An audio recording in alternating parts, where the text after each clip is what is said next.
ఒకవేళ నేను ఒక వాయిస్ ఓవర్ ఆర్టిస్ట్గా కెరీర్ స్టార్ట్ చేయాలనుకుంటే అసలు వాయిస్ ఓవర్ ఆర్టిస్ట్ అంటే ఏంటి? మోస్ట్లీ మనకి సినిమా ఇంట్రడక్షన్లోని, ఫిలిం ఇంట్రడక్షన్లోని మన స్టోరీ నేరేట్ చేసేటప్పుడు కొంతమంది వాయిస్ ఓవర్లు ఇస్తూ ఉంటారు. ఫర్ ఎగ్జాంపుల్ జల్సా సినిమాలో మహేష్ బాబు ఇస్తూ ఉంటారు చూడండి. సంజయ్ సాహు అప్పటిదాకా అతని ఎత్తు బరువు మాత్రమే తెలుసు. ఆ రోజు మొట్టమొదటిసారిగా అతను లోతు చూశాను. అట్లా అనమాట. దాన్ని వాయిస్ ఓవర్ అంటారు. అంటే స్టోరీ నేరేట్ చేసే వాళ్ళే వాయిస్ ఓవర్ ఆర్టిస్ట్ అంటారు అనమాట.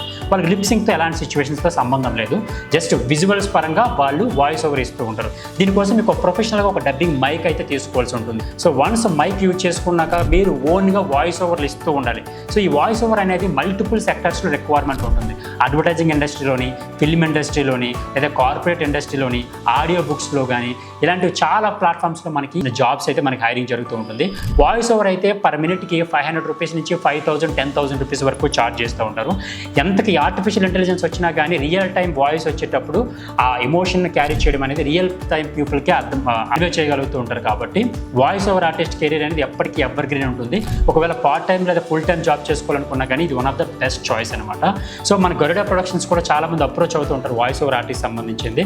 సో మీకు ఎవరైనా ఇంట్రెస్ట్ ఉండి వాయిస్ బాగుంది అనిపిస్తే మాత్రం సో సింపుల్గా team@garudaproductions.com అనే మెయిల్కి అయితే మీరు మీ వాయిస్ శాంపిల్స్ పంపించండి. మనకు వర్క్ నచ్చిందంటే మాత్రం తప్పకుండా మన అడ్వర్టైజ్మెంట్స్లో మిమ్మల్ని తీసుకుంటాం అనమాట. సో ఇలాంటి మరిన్ని వీడియోస్ కోసం do follow Instagram and don't forget to subscribe.